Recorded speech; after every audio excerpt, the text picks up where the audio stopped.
Hi friends, इस video में हम areas bounded by regions topic को कवर करेंगे। ये इसमें हमारे केवल लेक्चर नोट्स हैं, प्रॉब्लम्स इसमें हम नहीं बता रहे हैं। इस वीडियो में हम एरिया कैसे निकाला जाएगा वो बताएंगे। Some information we will provide about the graphs of various curve and a basic review of transformation of curves with the change in x and y. तो ये ट्रांसफॉर्मेशन ऑफ कर्व वाला जो पोर्शन है इसको आप अच्छे से समझ लें, क्योंकि देखिए अगर हमें एरियाज बाउंडेड बाय रीजन्स निकालना है तो पहले तो हमें ग्राफ बनाना पड़ेगा ना उसका। उसको उस कॉन्सेप्ट को समझे बिना और बेसिक ग्राफ्स को समझे बिना आप नहीं कर पाएंगे।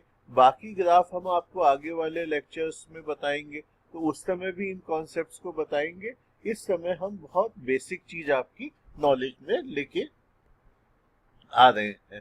तो फर्स्ट हमारा इसमें जो टॉपिक है वो एरियाज बाउंडेड बाय रीजन होता क्या है।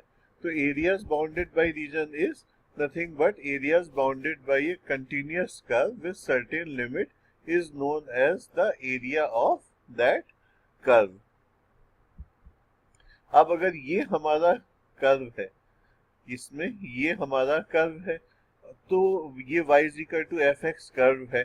अगर हमें एरिया चाहिए तो एरिया तो चारों तरफ से क्लोज्ड होना चाहिए ना, तो ऊपर से, नीचे से, राइट से, लेफ्ट से, हमें चारों तरफ से जब हम उसको क्लोज कर देंगे तो वो वाला जो क्वेश्चन आएगा वो हमारा रिक्वायर्ड एरिया उस प्रॉब्लम का होगा।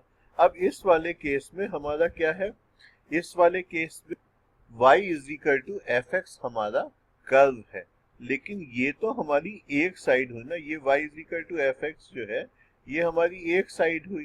तो अब हमारी बाकी साइड्स क्या है, एक हमारी होगी, इसमें प्रॉब्लम में दिया हुआ है कि ये x एक्सिस हो गई हमारी।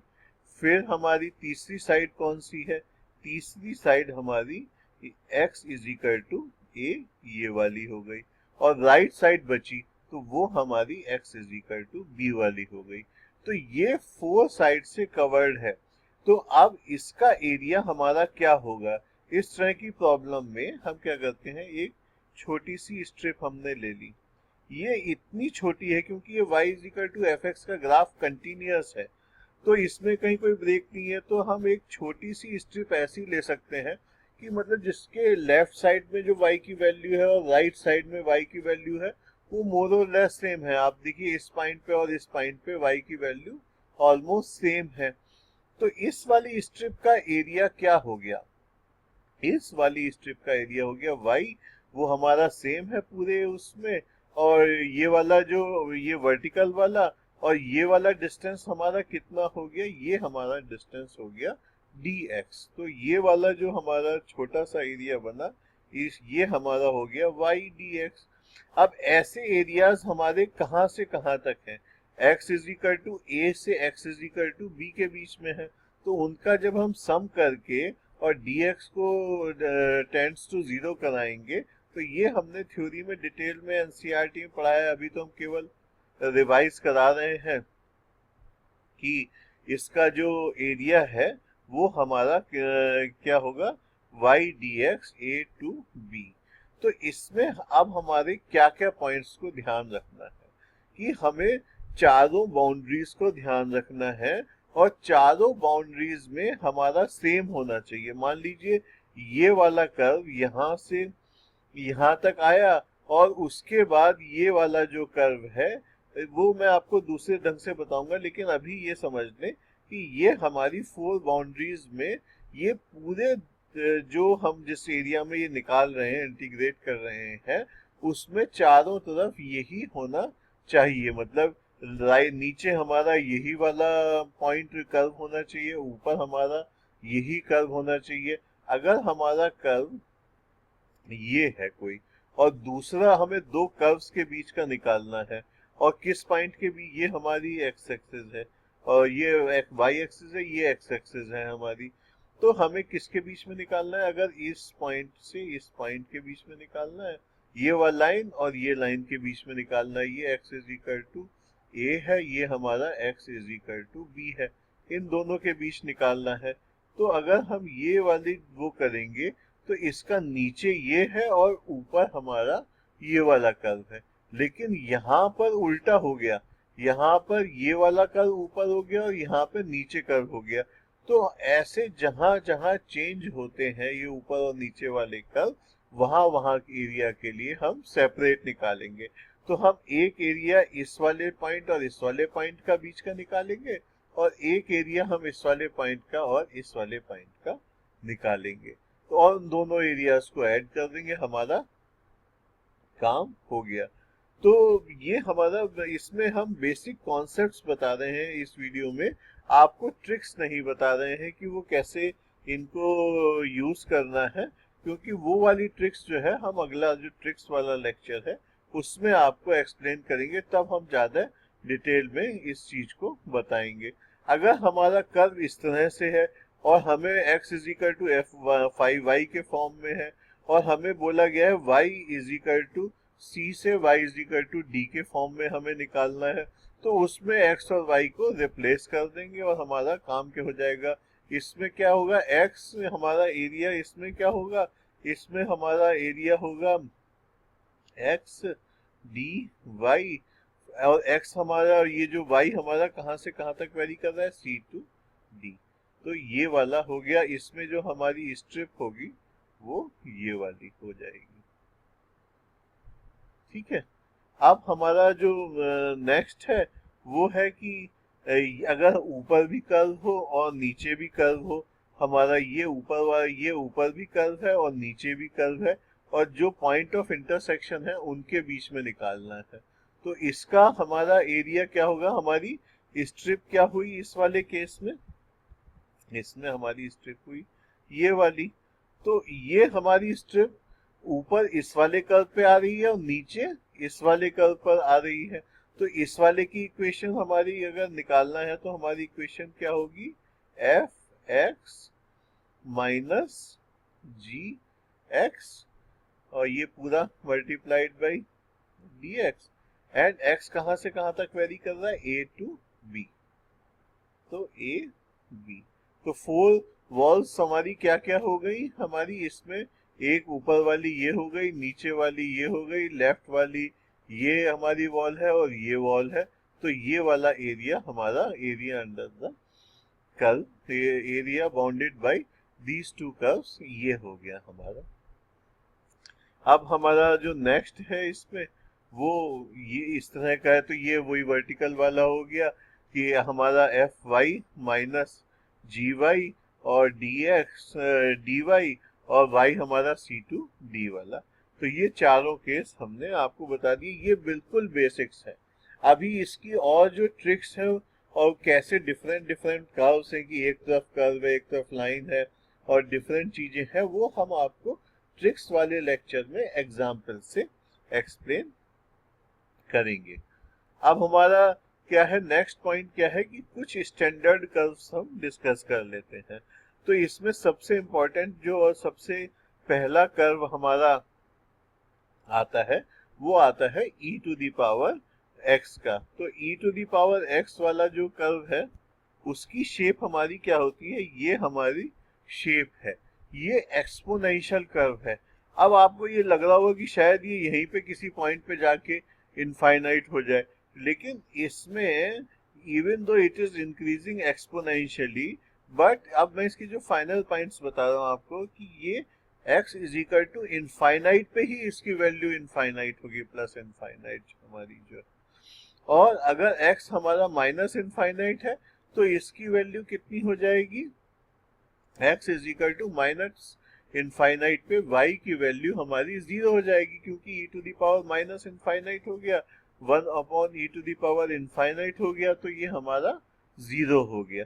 तो ये हमारा जो कर्व है, ये इसकी जो खास बात है e की टू दी पावर x की क्या खास बात है कि no matter what the value of x is, it is always positive.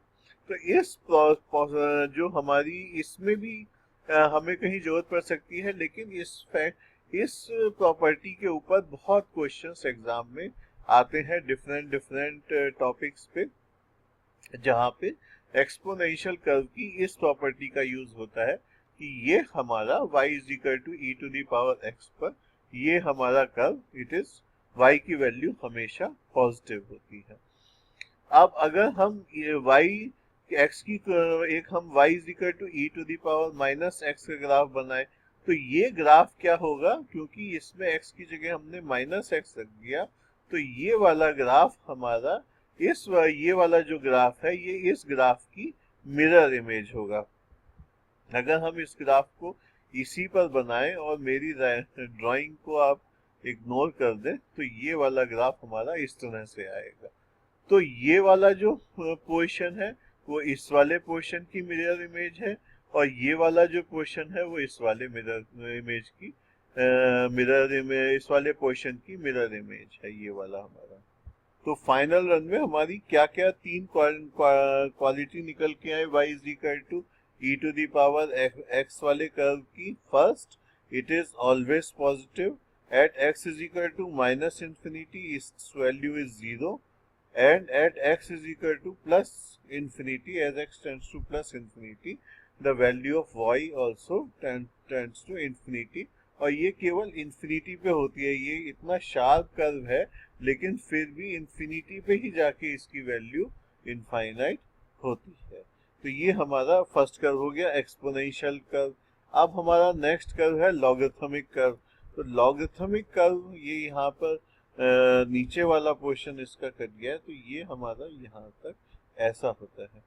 ये जो है अगर हमारी एक्सिस है तो ये हमारा लॉग का कर्व है, ये यहाँ पर नीचे मिल रहा है। तो क्या इसमें अब हमारा जो इसमें क्या खास बात है, y is equal to log x के कर्व में क्या खास बात होती है, ये हमारा लॉग एक्स हो गया, ये वो हो गया हमारा। अब इसके क्या क्या फाइन पॉइंट्स हैं, इसके फाइन पॉइंट्स हैं कि at x is equal as x tends to 0 इसकी वैल्यू कहाँ जा रही है, माइनस इंफिनिटी की तरफ जा रही है। और ये हमारा लिख भी लीजिए, तो y is equal to log x to the base c। तो अब as x is tending to 0 हमारी वैल्यू कहाँ जा रही है, माइनस इनफाइनाइट पे जा रही है। As x tends to infinity हमारा ये कर्व भी कहाँ जा रहा है, प्लस इंफिनिटी। ये हमारा वैल्यू जो है y की वैल्यू भी इनफाइनाइट पे जा रही है। x हमारा कौन सी वैल्यूज ले सकता है, x can take only values greater than 0। तो e to the power x में हमारा क्या था कि y is equal to e to the power x में कि y हमारा ग्रेटर देन 0 था और इसमें x हमारा ग्रेटर देन 0 है। अगर हम y is equal to e to the power x का ग्राफ बनाए तो वो ये बनता है, ये हमारा ग्राफ बनता है। तो इन दोनों में कुछ आपको सिमिलैरिटी लग रही है इस वाले ग्राफ और इस वाले ग्राफ में। ये दोनों, ये अगर हमारी लाइन ड्रॉ करें तो ये दोनों ग्राफ इस एक दूसरे की मिरर इमेज है। तो ये हमारा जो ग्राफ है y is equal to e to the power x और y is equal to ln x, ये दोनों एक दूसरे की मिरर इमेज है। किस लाइन के against, y is equal to x line के अगेंस्ट। ये ऐसा क्यों है, क्योंकि जो हमारे ये दोनों कर्व है ये एक दूसरे के इनवर्स कर्व हैं। अगर हम इनवर्स, जैसे हमने आपको क्या बताया था कैसे निकालते हैं, अगर ये 1 1 on 2 फंक्शन है विच इट इज, तो इनवर्स क्या होता है कि हम y की जगह x रख देते हैं और x की जगह y रख दिया हमने और उसके बाद हम y की वैल्यू इसके टर्म्स में निकाल लेते हैं। तो वो हमारा क्या आ गया, y is equal to ln x, ये हमारा आ गया। तो इस वाले फंक्शन का हमारा जो इनवर्स कर्व है वो y is equal to ln x हो गया। थोड़ा सा आपको मैं ज़्यादा डिटेल में जा रहा हूँ, अगर इतना पॉइंट्स आपको ना समझ में आए तो भी उसकी टेंशन मत लीजिएगा, क्योंकि इस एरियाज बाउंडेड बाय रीजन के लिए इस सब की जरूरत उतनी नहीं पड़ेगी, लेकिन डिफरेंट जगह जरूरत पड़ती है। ये बातें मैंने आपको डिफरेंशिएबिलिटी, कंटिन्यूटी उधर भी बताई थी और इधर भी बता रहा हूँ, क्योंकि ये बहुत इंपॉर्टेंट पॉइंट्स हैं। तो इनको जितनी बार भी हम बता लें उतनी बार अच्छा है। तो ये हमारा y is equal to log x का कर्व हो गया। नेक्स्ट कर्व हमारा जो है वो मॉडुलस फंक्शन का है। ये तो सबसे ही ज्यादा इंपॉर्टेंट कर्व है, ये हर जगह यूज होता है। ये इसकी शेप हमारी ये होती है y is equal to modulus of x की। नेक्स्ट हमारा जो कर्व है इसमें हमारे ये कर्व है। अब हम जो है एक नई चीज डिस्कस करते हैं, transformation of curves under different cases. तो ट्रांसफॉर्मेशन को समझने के लिए हम एक ब्लैंक स्लेट से शुरू करते हैं। तो सबसे पहले ट्रांसफॉर्मेशन क्या है कि अगर हमारा ट्रांसफॉर्मेशन है तो अगर y is equal to f x से अगर हम y is equal to f x minus a पे जा रहे हैं, तो ये वाला अगर हमारा एक हमने कर्व ले लिया जनरल सा कर्व, तो ये हम हर एक एग्जाम्पल्स के लिए इसी तरह के कुछ कर्व ले लिए। ये इधर से ऐसे चल रहा है और ये हमारा ये कर्व है। तो ये वाला जो कर्व है मैंने बना तो दिया, अब इसको शिफ्ट करके मुझे बिल्कुल एग्जैक्टली इसी तरह का दूसरी तरफ बनाना पड़ेगा। तो चलिए कोशिश करेंगे।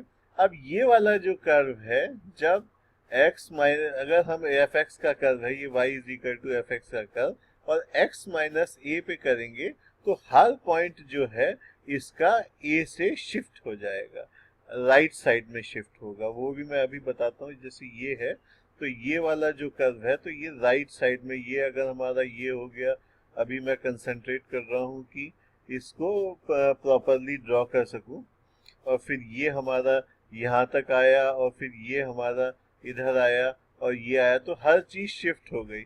इसका एक और जो इजी टू अंडरस्टैंड एग्जांपल है वो ये है कि अगर हम y is equal to x वाली लाइन ले लें और इसको x माइनस ए से शिफ्ट कर दें, तो हमारी ये वाली लाइन कहाँ शिफ्ट हो जाएगी? ये हमारी लाइन a यूनिट राइट को शिफ्ट हो जाएगी।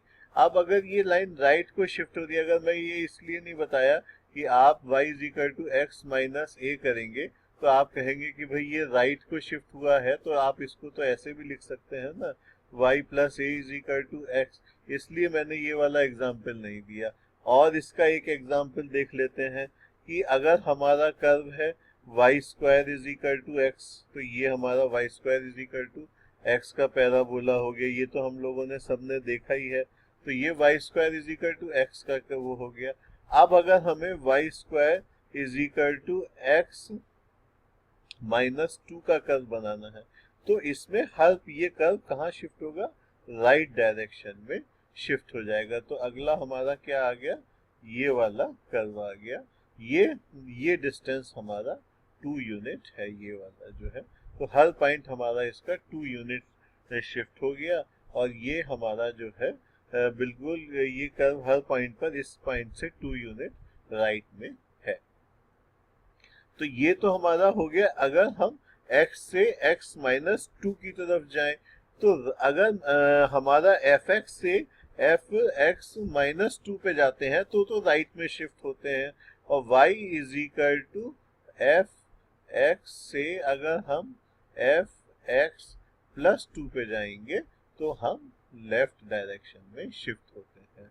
तो माइनस एक्स से एक्स माइनस टू पे जा रहे हैं तो हम पॉजिटिव डायरेक्शन में शिफ्ट हो रहे हैं, और इधर जा रहे हैं तो नेगेटिव डायरेक्शन में। तो ये वाला भी देख लेते हैं। चलिए, अगर ये हमारा y square is equal to x का कर्व है, तो अगर हम एक्स प्लस टू, ये हमारा y square is equal to x है।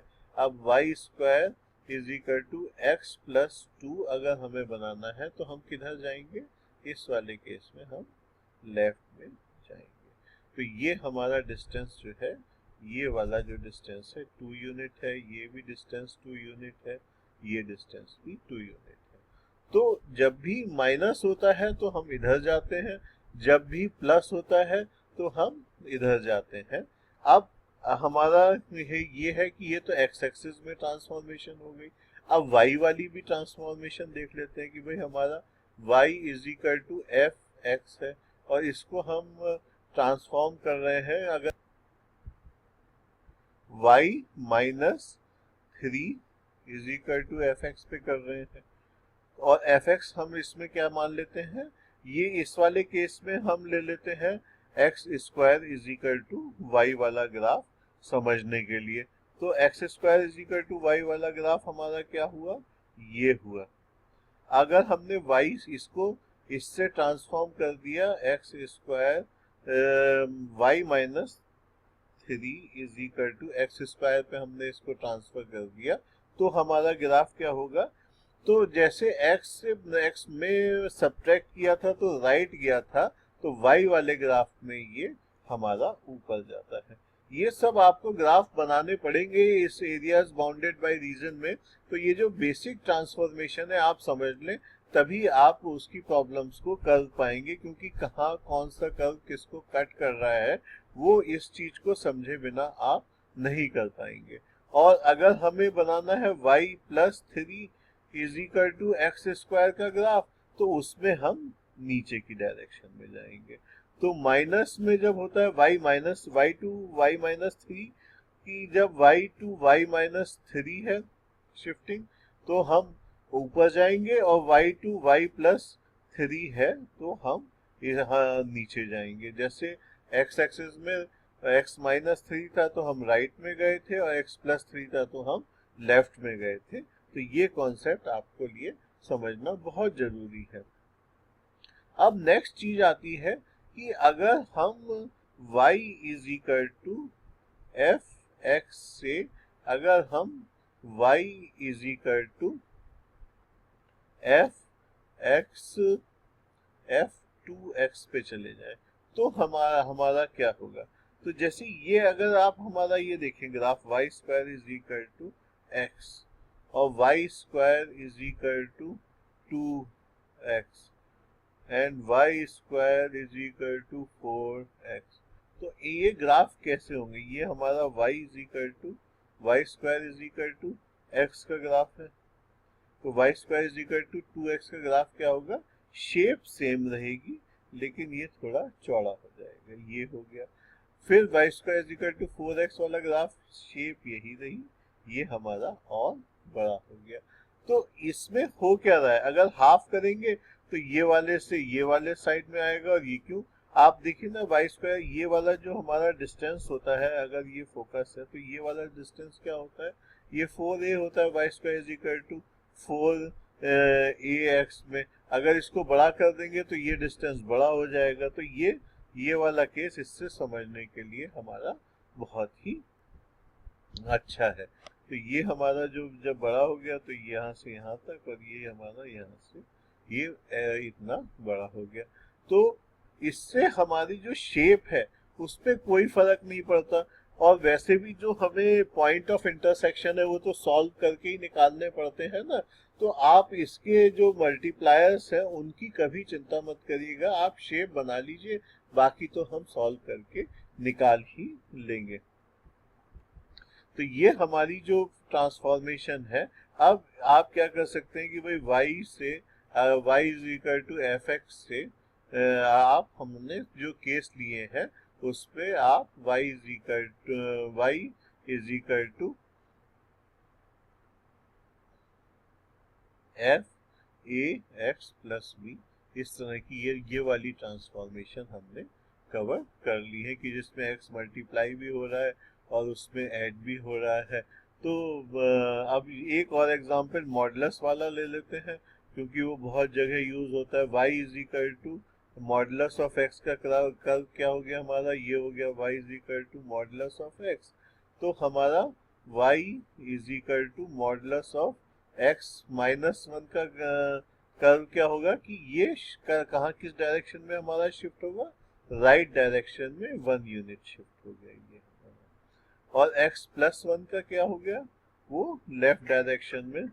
अब हमारी जो नेक्स्ट टाइप की ट्रांसफॉर्मेशन है वो हमारी क्या है कि अगर हमारा कोई है जो से y square is equal to f x है, तो y इज इक्वल टू, अब हम जो ट्रांसफॉर्मेशन डिस्कस कर रहे हैं वो है y is equal to f x से y is equal to f minus x.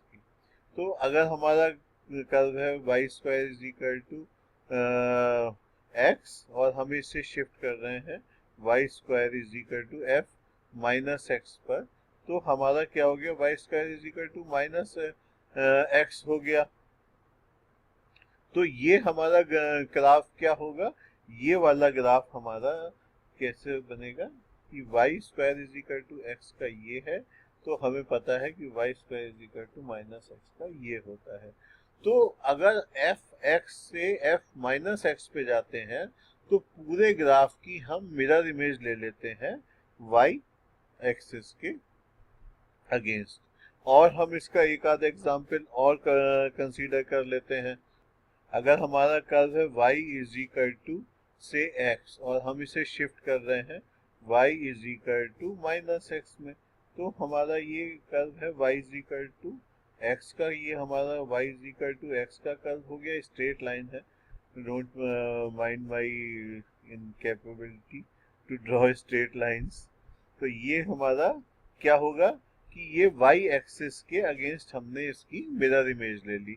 तो इस वाले पोर्शन की मिरर इमेज हमारी ये हो गई और इस वाले पोर्शन की मिरर इमेज y एक्सिस के अगेंस्ट हमारी ये हो गई।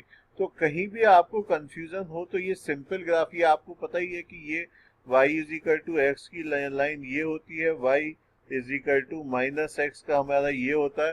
तो कभी भी दिमाग में आए कि क्या होता है तो इस वाले ग्राफ से या इससे हम इस चीज को चेक कर सकते हैं। So with this I conclude this lecture. अगर जो हम ये बहुत ही बेसिक चीजें मैंने बताई हैं, क्योंकि मैं बाकी चीजें आपको एग्जाम्पल्स और प्रॉब्लम के साथ ट्रिक्स वाले लेक्चर में डिटेल में एक्सप्लेन करूंगा। उसमें हम काफी सारे केसेस कंसीडर करेंगे। All our problems in tricks lectures are from last 10 years, that is 20 papers of 10 years। उससे होती हैं तो हमें अगर एक साल में 2 प्रॉब्लम भी इसकी आ रही हैं तो हमें 40 क्वेश्चन इसमें मिल जाएंगे, कभी 3 भी आ जाते हैं तो हमें उस हिसाब से एक अच्छा क्वेश्चन बैंक बन गया। उसी क्वेश्चंस को हम डिफरेंट डिफरेंट कैटेगरीज में डिवाइड करके आपको ट्रिक लेक्चर के थ्रू आपको समझाएंगे कि डिफरेंट जो प्रीवियस ईयर्स की प्रॉब्लम्स हैं उनको किस ट्रिक से सॉल्व करें। Thank you.